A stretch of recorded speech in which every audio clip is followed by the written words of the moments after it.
What's up, guys? Another day. It's a little windy out. So, some of the Canadian police force took off their badges and their name tags. Now, what that signals to me are a few things. First thing, is so they don't get in trouble, right? This is so if they pull somebody and accidentally beat their ass, accidentally, they can't say, hey, give me your badge number. So number one, they're already breaking a law, because by law, when you ask for a badge number or name, they have to give it to you. Now, they have nothing to give you. Which leads me into my next point. They could be anybody behind those uniforms. It doesn't have to be Canadian police or Canadian residents, for all we know. Because if you look at the pictures, they all got their face covered. For all we know, they could be United Nations troops. And what they're doing is just testing out their equipment, testing out their tactics, testing out their people.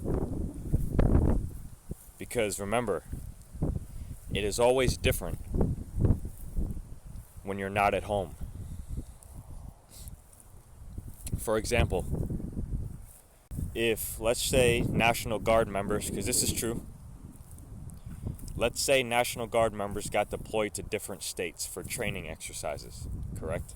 Like, let's say Florida National Guard was in Texas and Texas National Guard was in California. For whatever reason, they're doing training drills.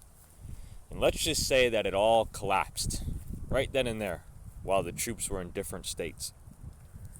So what they did is they activated the National Guard, and they would use those troops within the state to help with the collapse. This is just hypothetical, right? So you have Texas troops in California and Florida troops in Texas. Now think about this for a second. If you have a bunch of Californians causing shit in the fucking streets, hurting people, killing people, stealing food, right? Stealing stores, rioting, looting, we've seen this before.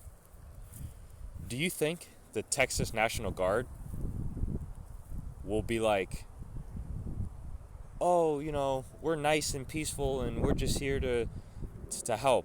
No, not even close.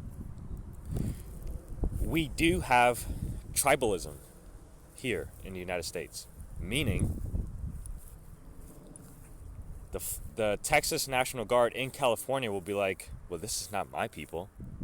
These are the crazy fucking liberal Californians. Fuck them. So they will act different. They will talk different. They will respond different.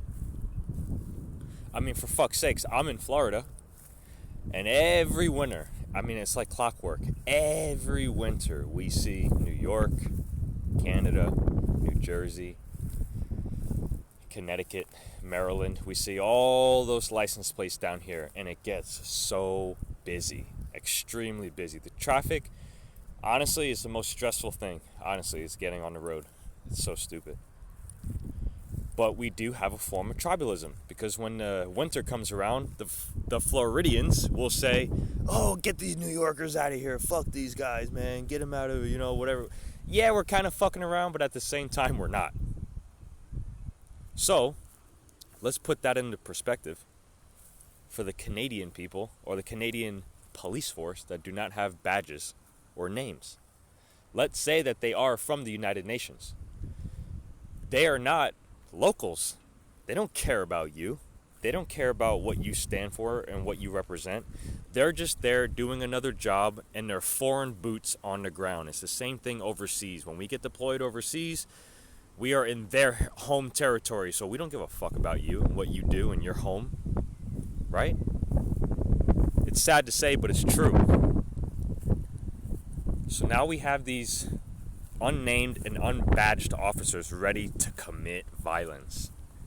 Yay! I've been following this Canadian convoy because in my personal opinion,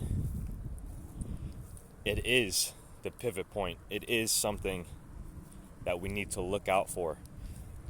This whole thing with Russia and Ukraine and blah, blah, blah, blah, blah, all that is a smokescreen. It's a smokescreen so you don't see what's happening in your backyard. So, as of now, this whole crackdown on protests, which are deemed unlawful now, is very important. Because these are the measures that are not going away, right? So people rise up, they confront the government uses their force because they're about to. That's why they took the badges and names away. They're going to set all these new policies and mandates in regards to protesting, in regards to, violating the law. And then this will be over soon. People will go home and shit and we'll be like, damn, what else do we got to do? But guess what? The laws and mandates and policies are still in effect. But this time there's more. So the next time you try to go out and protest, they're going to fucking come out hardcore. Why? Because they're just implementing the new law. Right? So each thing that we do that doesn't go anywhere is a reason for them to just put a law in place, a new policy, and they stop you. They stop us, and then you will always have the police force willing to enforce those policies and new laws. So just keep an eye out and be wary, because all it takes is one person, one incident, one event to cause everything toppling. And if I had to guess, it's going to be in America with this People's Convoy. And I say that because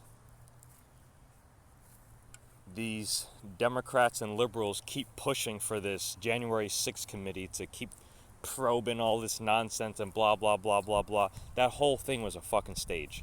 They did that shit on purpose so they can open the doors and the gates to be able to classify Americans as domestic terrorists. So now when this People Convoy come and they do all this shit to Washington, D.C., they're gonna fucking cry like little babies and say, oh my God, we're under attack. Look, it's the domestic terrorism. We gotta stop them. Right? The next big event is coming, so be ready, and it will change the world and how we view it.